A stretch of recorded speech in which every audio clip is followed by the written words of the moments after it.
저는 오늘 살아있는 교회의 비결이라는 제목으로 첫 번째, 다음 주까지 좀 말씀을 드리려고 하는데 첫 번째 시간입니다.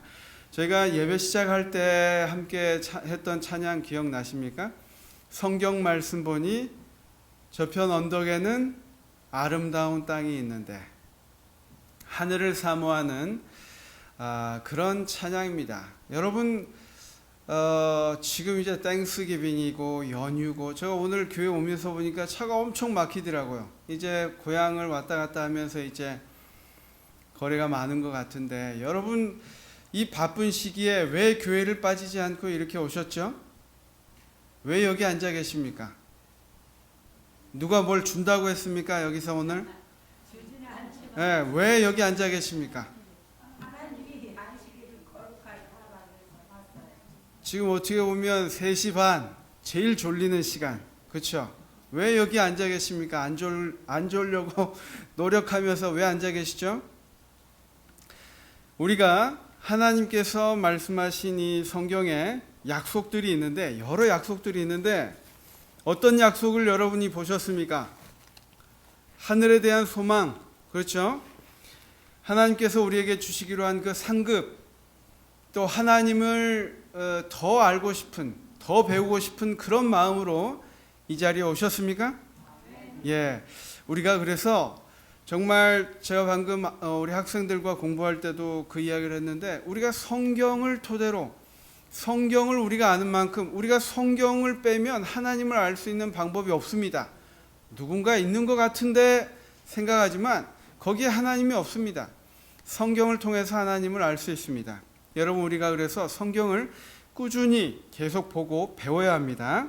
제가 특별히 이번 주와 다음 주 성령에 관해서 함께 말씀을 좀 나누려고 하는데 제가 어렸을 때 이 열처녀의 비유, 여러분 이 열처녀의 비유 다 아시죠? 성경에 많이 보셨죠? 마태복음 나와 있는 말씀. 여러분 기억에 남는 이 결혼 잔치 자리가 있었습니까? 여러분 이제 자녀들이 결혼할 때 기분이 아주 좋았겠죠. 이제 이 아이들이 깐난쟁이라고 저는 이제 시골에서 그렇게 생각이 나는데 그 어린아이가 자라가지고 결혼할 때가 되었어요. 아쉬움도 있을 것이고 뿌듯하기도 할 것이고, 그런데 성경의 여러 비유 중에서 이 열처녀의 비유는 제가 어렸을 때 들었던 이 성경 말씀 중에 좀 굉장히 좀 독특하게 남아 있습니다. 첫 번째, 뭐가 좀 다릅니까? 한국에서는 결혼하면 언제 하죠? 낮에 합니까? 밤에 합니까? 미국도 밤에 합니까? 낮에 미국도 하죠. 예, 근데 이곳의 풍습은 밤에 이제 신랑을 결혼식을 하고 이제 신랑이 신부를 데리러 오는 그 장면이 밤에 이제 묘사되어 있는데 여러분 잘 알고 있듯이 이것은 재림을 이야기하고 있습니다. 하나님께서 이 아들을 보내시고 초림하신 후에 다시 제자들과 이 교회를 형성하게 하신 다음에 다시 내가 오겠다라고 약속을 수백 번 하셨어요, 성경에. 여러분 교회 다니시면서 재림을 안 믿는 분들이 있습니다. 왜 안 믿을까요? 왜 재림을 안 믿을까요? 신앙을 하는데 예수님이 다시 오신다는 것을 믿지 않고 신앙을 하는 분들이 있는데 그분들에게는 예수님이 다시 오는 것보다 내가 이 세상에 살면서 하나님이 그냥 복을 주신다면, 쉽게 말해서 로또 번호 몇 개만 알려주신다면 그런 이 현세에 복을 바라고 살기 때문에 하늘을 기대하고 살지 않는 것입니다. 그런데 하나님께서는 분명히 약속하셨고 수없이 이야기하셨습니다. 내가 하늘에 가서 너희를 위하여 너희들이 살 집과 맨션을 준비해서 다시 오겠다. 너희들이 뭐하고 있어라? 깨어 준비하고 있어라. 이 비유가 바로 그 비유입니다. 전에 한번 말씀드렸듯이 해산의 날이 언제 임할지 모르는 것처럼 예수님의 날도 그러할 것이다. 도적이 임할 것과 같이 오신다고 말씀하셨는데 이 열처녀의 비유에서 안타까운 사실이 있습니다. 뭡니까? 이 10명의 처녀 들러리들이 다 신랑을 맞이할 수 있었습니까? 몇 명만 맞을 수 있었습니까? 5명만. 어떤 사람 5입니까? 등불을 준비한 사람. 이 당시 관습에는 지금도 이제 미국은 시골에 가면 혼자 밤에 불도 안 켜고 혼자 걸어온 사람 만나면 여러분 어떻겠습니까? 무섭죠. 이 당시도 그랬습니다. 등불이나 이런 거 없이 혼자 그렇게 어두운 곳에 오는 사람은 도둑으로 간주했습니다. 이 10명의 처녀들이 다 등불을 가지고 있었지만 여분의 기름을 준비하지 못한 5명의 사람들은 기름을 얻으러 간 사이 신랑이 와서 그 잔치에 참여하고자 문을 두드렸지만 내가 너희를 도무지 알지 못한다 라고 하는 정말 안타까운, 아예 거기 없었다면 모르는데 모든 걸 준비하고 왔다가 여분의 기름을 준비하지 못했던 이 사람들은 그 문에 잔치에 참여하지 못한 사실이 나옵니다. 여러분, 이 사실은 우리가 무엇을 준비해야 된다라는 것을 이야기를 하고 있는데요. 여러분, 무엇입니까? 이 기름이 상징하는 것이 무슨 의미입니까? 성령입니다. 이 기름은 성령입니다. 그래서 제가 오래 기억에 남습니다. 왜냐하면 제가 어렸을 때만 해도 저희 교회에는 이 성령에 대한 역사에 대해서 많이 이야기하지 않았던 것 같아요. 기도하고 응답 있고 뭐 그런 이야기는 많이 했지만 성령을 매일 구하고 성령께 간구하면 그분이 우리의 삶을 주도하시고 이끌어 주신다는 이야기를 별로 하지 않았던 것 같아요. 그래서 그 당시에 성령이 필요한데, 성령은 지금 이 비유에서 이야기하듯이 우리가 구할 수 있습니까? 옆 사람한테 꾸을 수 있는 겁니까? 그리스도인이었다면 기름 좀 꾸어주지, 그렇죠? 그렇게 이야기하는 사람이 있습니다. 기름 좀 나눠주지, 같이 하늘나라에 가지. 근데 그게 주기 싫은 게 아니라 줄 수가 없는 것입니다. 왜 그렇습니까? 우리가 이 문제를 한번 좀 살펴보도록 하겠습니다. 성령을 우리가 이제 성경을 보면 여러 이제 교리 내용들이 있습니다. 교리는 뭐냐면 성경의 핵심 내용들을 잘 정리한 것입니다. 우리가 성경을 보면 이런 내용이 있는데 이러한 개념을 우리가 이해하고 있으면 됩니다 라고 교리적으로 정리한 것이 있는데, 그 기본 교리, 우리 교회의 기본 교리에는 이렇게 이야기합니다. 성경은 성령을 어떻게 표시한다고요? 비인격적인 어떤 힘이 아닌 인격체로 계시한다. 그러니까 우리가 흔히 생각하기에 성령은 뭐라고 이야기합니까? 영향력이라고 그냥 생각해요. 예수님이나 하나님처럼 생각하지 않고 어떤 그 영향력으로 생각을 많이 한다고 이야기하는 것이죠. 하지만 우리가 믿고 있는 성령은 그것이 아니라 하나의 인격체이다 라고 이야기합니다. 하나의 인격체이다. 그냥 어떤 사람이 있으면 힘이 느껴지고 영향력이 느껴지고 그게 아니라 하나의 존재라는 것입니다. 그래서 창세기부터 이제 성경 여러 부분을 보니까 이러한 내용들을 보니까 그분은 노력하시고 가르치시고 죄를 책망하시고 교회 일을 지시하시고 도우시고 중보하시고 영감을 주시고 성화시키는 일을 하시는 예수님과 같은 존재이다. 한 존재로 나타내고 있다. 그래서 우리가 성령을 하나님의 능력으로 생각하는 것이 아니라 이 성령께 우리가 간구하고 그분께 구해야 그것을 얻을 수 있다라는 것입니다. 그래서 이러한 활동은 단순한 힘이나 영향력 혹은 속성에 행해질 수 없다. 하나의 존재이기 때문에 이 일을 행할 수 있는 것이다. 여러분, 그래서 우리가 아버지 하나님 개념은 있습니다. 그렇죠? 아버지 하나님은 어떤 분이십니까? 예수님을 이 땅에 보내시고 창조하시고, 그렇죠? 창조에 함께 세 분이 동역하시고, 예수님은 이 땅에 오셨습니다. 직접 그 모든 것을 말로만 하지 않고 성육신하셔서 이 땅에 오셔서 우리가 살아갈 모든 어려움을 미리 경험하시고 우리에게 모본이 되어주신 분이 예수님이십니다. 성령님은 어떤 분이신가? 우리가 고린도전서 3장 16절에 이런 말씀이 있습니다. 우리 마음이 누구를 위한 곳이다 라고 이야기하고 있습니까? 성령이 거하시는, 성령이 거하시도록 의도된 것이 바로 우리의 마음이라는 것입니다. 그런데 우리 마음에 성령이 모셔져 있습니까 지금? 저도 마찬가지입니다.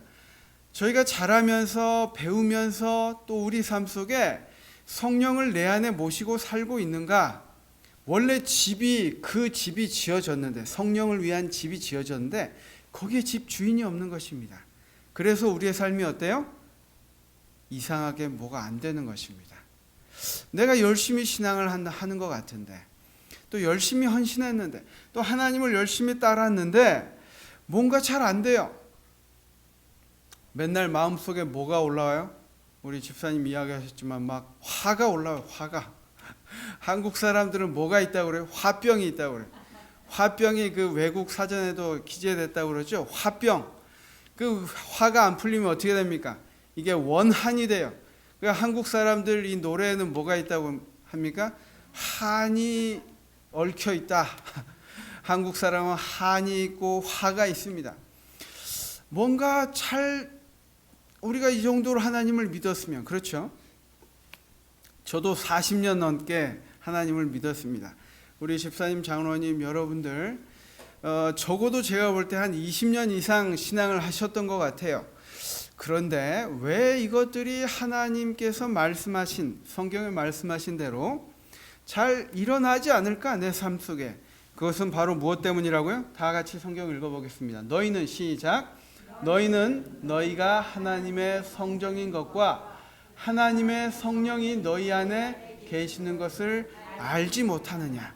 우리가 이것을 알지 못하고 살아갈 때에 우리는 그 분이 자리할 그 자리를 비워두고 사는 것입니다. 그냥 속이 비어 있어요. 텅 비어 있어요. 그래서 우리의 삶이 뭔가 공허함으로 가득 찬 것입니다. 왜 그렇다고요? 우리 마음속에 성령을 모시지 않기 때문입니다. 그러면 성령은 우리가 잘 알고 있듯이 신약 시대에 이 사람들이 한국말밖에 모르는데 갑자기 성령이 불같이 임하니까 어떻게 됐습니까? 내가 한국말 했는데 듣는 남미 사람들이 자기 나라 말로 알아들어요. 아프리카 사람이 자기 나라 말로 알아들어요. 뭐가 임하니까요? 성령이 임하니까. 그것이 바로 이 성령의 능력입니다. 그런데 그 성령은 신약 시대에만 있었습니까? 그 증거를 한번 보겠습니다. 구약에 보니까 땅이 혼돈하고 공허하며 흑암이 깊음 위에 있고 무엇이? 하나님의 영은 수면 위에 운행하시느니라. 이 세상을 만들 때 성부와 성자와 성령 하나님이 함께 이 세상을 창조하셨다는 증거입니다. 언제부터 나와 있습니까? 성경의 가장 첫 책인 창세기부터 그 이야기가 있습니다. 그런데 구약에 이제 우리가 증거를 찾아 나서는 것입니다. 구약에도 성령이 나와 있는가?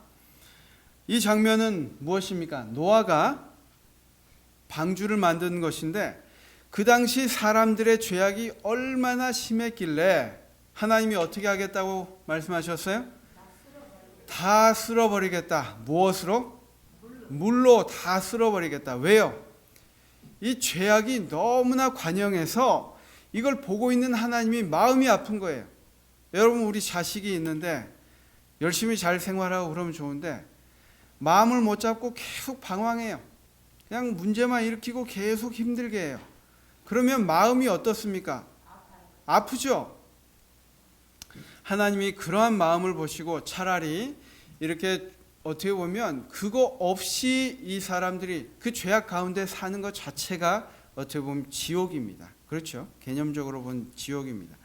그래서 하나님이 그런 결심을 하십니다. 여호와께서 이르시되 나의 영이 영원히 사람들과 함께 하지 아니하리니 이는 그들이 육신이 됨이라. 육체적으로 그들이 하나님을 믿지 않고 죄만 짓고 살기 때문에 이 영이 떠나겠다라는 말씀을 하시는 장면입니다. 그 다음 장면은 민수기 장면입니다. 우리 발람 선지자 이야기 아시죠?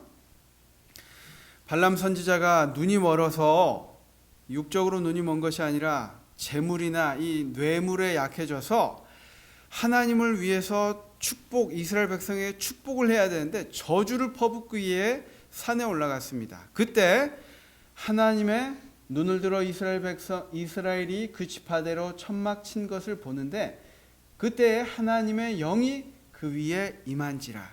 그래서 이 사람이 남의 나라에게 뇌물을 받고 이제 저주를 퍼부어야 되는데 그 장면을 보니까 저주를 할 수 없이 축복을 하는 것입니다. 그것이 바로 이 하나님의 영이 이 당시에 나와 있는 것을 또 볼 수 있습니다.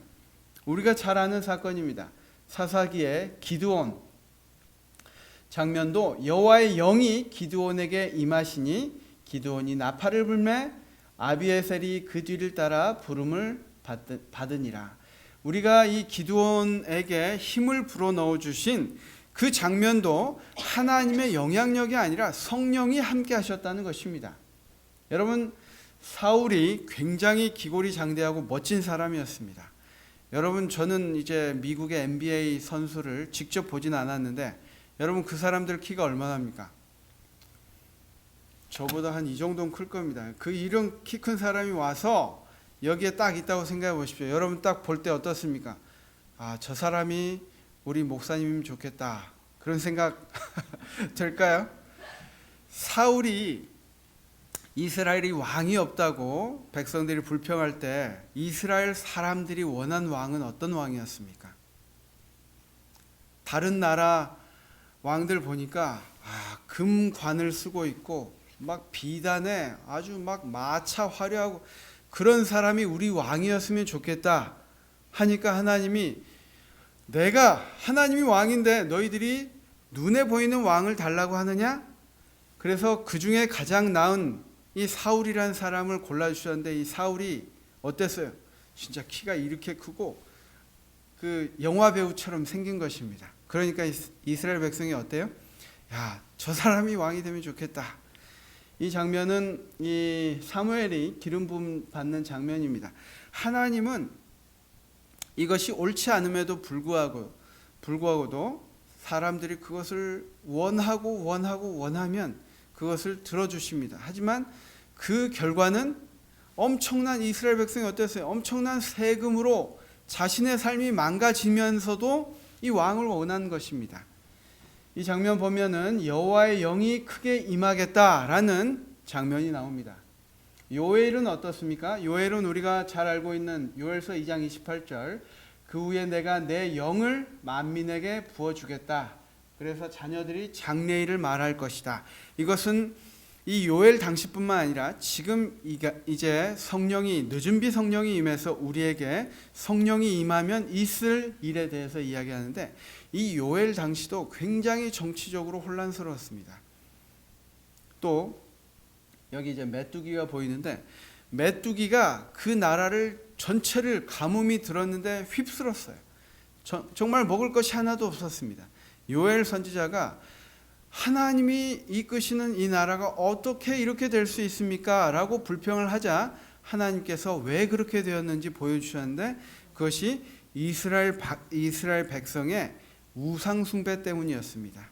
그 장면이 이제 나오는데 요엘에게도 그 장면을 이야기하시면서 성령은 구약시대 우리의 창조 때부터 계속 우리와 함께 하셨다는 것입니다. 요한복음 14장에 보니까 그런데 더 크게 하나님께서 약속해 주신 것이 있는데 그것이 무엇이냐면 내가 아버지께 구하겠으니 그가 또 다른 누구를 보내시겠다고요? 보혜사를 누구에게요?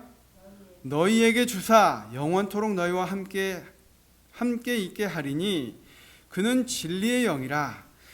예수님이 올라가시면서 내가 이제 함께하지 못하니까 너희들에게 더 강력한 하나님의 영, 성령 하나님을 너희와 함께 하게 해주겠다라고 약속하고 가셨습니다. 이 성령이 어떻게 되었습니까? 초대교회 사람들에게 임해서 성령의 부흥이 일어난 것입니다. 이것을 교회는 제가 이 말씀이 참 감사하더라고요. 내가 너희를 고아와 같이 버려두지 아니하고 너희에게 오리라. 하나님이 이 세상을 살아가는 우리들이 얼마나 어려움을 당할 줄을 아시고 성령을 약속하셨다는 것입니다. 이 성령의 의지에서 살아라 라고 약속하셨는데 우리가 그걸 기억해요, 안 해요? 교회 다니면서도 기억하지 않습니다. 그래서 A.W. 토저라는 이 목사님은 이런 이야기를 했습니다. 하나님께서 오늘날 우리의 교회로부터 성령을 거두어 가신다 해도 95%의 교회 활동은 그대로 지속될 것이고 교인들은 아무 변동도 느끼지 못할 것이다. 왜요? 성령과 관련 없이 살고 있기 때문에. 지금 우리가 그러나 하나님께서 초대교회로부터 성령을 거두어 가셨다면 95%의 교회 활동은 즉시 중단되었을 것이고 교인들은 이 변동을 바로 알아차렸을 것이다. 그 정도로 지금 우리는 이 시대를 살아가면서 성령과 관계없이 살아가고 있다는 것입니다. 여러분도 동감하십니까? 여러분, 우리 삶 속에 얼마나 성령을 체험하면서 구하면서 살아가고 있습니까? 정말 심각한 문제입니다. 우리는 성령 없이도 잘 지내고 있지 않습니까? 그게 문제라는 것입니다. 이 초대교회 사람들은 사자의 밥이 되면서도 성령의 간구함을 하나님께서 이 성령을 통해서 역사하시도록 간구하며 살았는데 우리에게는 그것이 사라졌다는 것입니다. 성경에서 세 가지 종류의 사람을 말합니다. 제가 지금 이 말씀드리고 있는 내용은 우리가 기도주일 때 좀 더 세부적으로 볼 것입니다. 성경에서 말하는 세 가지 종류의 사람이 있는데 첫 번째는 자연인입니다. 두 번째는 영적인 하나님을 믿는 사람, 세 번째는 육적인 하나님을 믿는 사람입니다. 우리가 잘 예상할 수 있듯이 자연인은 그냥 하나님 관련 없이 살아간 사람이에요. 여러분, 우리 주변에 그런 사람들 많이 있죠. 참 착하고 저 사람은 좋은데 하나님에 대해서는 전혀 모르는 사람입니다. 제가 지난주에 어떤 분하고 통화를 했는데 같이 좀 교회를 갔으면 좋겠는데 그분이 몇 번 교회를 오더니 그렇게 이야기를 하더래요. 나는 교회랑 안 맞는 것 같아. 그렇게 이야기를 하더래요. 그 사람 마음에 하나님이 전혀 없습니다. 하나님과 관련 없이 살아갑니다. 그래서 하나님을 믿는 사람들이 어떻게 보인다고요? 그 사람들에게는 어리석게 보인다는 것입니다. 저 사람들은 뭐 하는 거야? 그렇게 보인다는 것입니다. 그런 사람들이 자연인입니다. 두 번째는 영적인 신자인데 고린도전서 2장에 보니까 신령한 자는 모든 것을 판단하나 자기는 아무에게도 판단을 받지 아니하느니라. 이것은 하나님께서 성령이 그 마음에 역사하시기 때문에 그 사람은 말 그대로 영적인 사람입니다. 하나님을 믿는데 하나님이 그 마음에 계셔서 영적으로 살아가는 사람이 영적 신자입니다. 우리가 바라는 것이죠. 마지막으로 어떤 사람입니까? 육신적인 신자입니다. 하나님을 믿는다고 하는데 그 안에 성숙함이 없어요. 영이 살아있지 않습니다. 어떻게 보면 우리 대부분이 이러한 상태에 있는데 이런 사람은 바울이 뭐라고 했냐면 어린아이와 같다고 했습니다. 하나님을 믿고 교회를 다니는데 아직 영적인 것이 없어서 어린아이와 같이 대한다라고 표현을 하고 있습니다. 그래서 분명히 세 종류의 사람이 있는데 이거 한번 보겠습니다. 우리가 교회에 다니면서 신앙생활을 오래 했다고 해서 꼭 영적인 그리스도인이 되라는 법은 없습니다. 여러분 삶은 어떻습니까?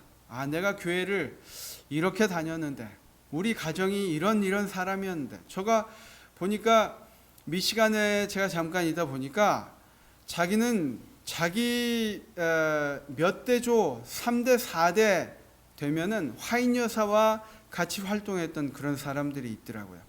그러면 그런 사람들에게 그때부터 신앙을 했고 그런 가정 속에서 자랐기 때문에 그 사람은 영적인 사람입니까? 그렇게 100% 확신할 수 있습니까? 할 수 없다는 것입니다. 내가 교회를 얼마나 다녔건 내가 교회에서 어떤 역할을 하건 내가 목회자라 할지라도 영적인 것과 관련 없이 살 수 있다라고 이야기합니다. 제가 그 책에 보니까 그렇게 이야기를 해요. 요즘은 너무나 화인 여사가 그런 표현을 했습니다. 너무나 목회하기에 좋은 재료들이 많아서 굳이 성령을 간구하지 않고서도 목회를 잘할 수 있고 장로의 직분을 잘할 수 있고 집사의 직분을 잘 할 수 있는 세상에 살고 있다는 것입니다. 그래서 우리가 대부분 육신적 그리스도인으로 살아가는데 이러한 상태가 내가 원해서가 아니라 부지 중에 내가 알지 못하고 그렇게 살아가고 있다는 것입니다. 여러분 혹시 내가 부지 중에 성령 없이 살아가고 있는지 모릅니다. 또 그보다 더 나은 경험이 있는데 그것을 보지 못하고 경험하지 못해서 그 어린아이와 같은 상태에 머물고 있는 사람들이 많다라고 이야기합니다. 그런 우리에게 요한복음에 이런 말씀을 하고 계십니다. 내 기쁨이, 같이 한번 읽어보겠습니다. 내 기쁨이, 시작. 내 기쁨이 너희 안에 있어 너희 기쁨을 충만하게 하려 함이라. 충만하다는 것은 무엇입니까? 이제 막 꽉 차는 거예요. 여러분, 하나님이 너무 좋아서 또 어떤 너무 좋은 일이 있어서 막 주체하지 못했던 적이 있으십니까? 삶에 그런 경험들이 있으시죠?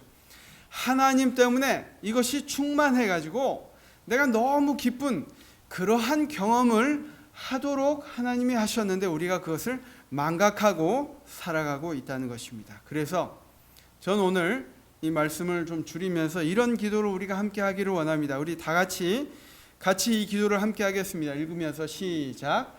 하늘 아버지, 제가 만일 육신적 그리스도인이라면 그 사실을 즉시 깨닫게 해주세요. 하나님의 뜻에 제 의지를 굴복할 수 있게 해주세요. 저를 행복한 그리스도인의 삶, 곧 주님의 약속에 따라 보다 풍성한 삶으로 또 영생으로 인도해 주세요. 저의 마음을 변화시켜 주세요. 여러분, 그런 간절함이 있습니까? 내 상태가 지금 어리다는 것이 중요한 것이 아니라 내가 이 마음이 있다는 것이 중요합니다. 다시 한번 말씀드립니다.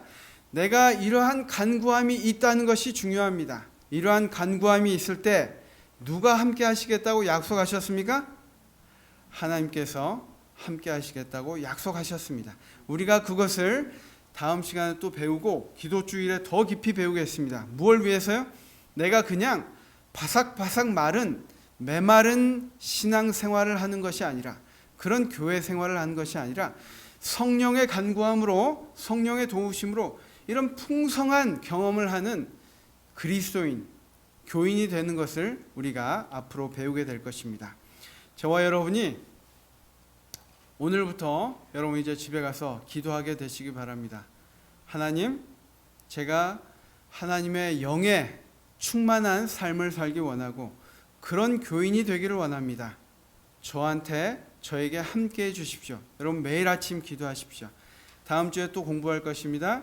기도 주일 때 또 공부할 것입니다. 그래서 우리의 삶이 다시 한번 변화되고 하나님의 성령으로 충만해지는 그러한 우리 모든 낙스불 교회 식구가 되기를 간절히 바라면서 말씀을 마치겠습니다.